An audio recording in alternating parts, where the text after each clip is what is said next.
Simcenter 3D Motion and Transmission Builder now enables you to define compound planetary gear systems, asymmetric gears, and thrust needle bearings. The intuitive definition of compound planetary gears in Simcenter 3D Motion Transmission Builder allows you to specify the most common industry layouts with minimal data entry. Compound planetary gears are compact and can handle high transmission ratios and power density. But their complexity heightens the risk of misalignment due to dynamic conditions, which in turn changes the contact conditions.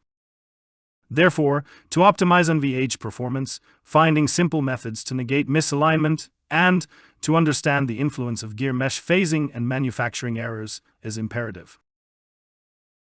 To overcome these challenges, the latest updates provide the analytical empirical gear contact stiffness method that allows engineers to specify the gear contact for asymmetric gears. Furthermore, to better understand the nonlinear behavior of needle-rolled bearings, Transmission Builder now empowers the user to define this bearing type.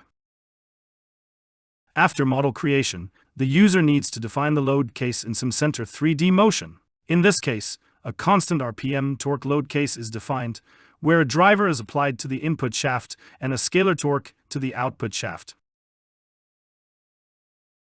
Solve the motion model.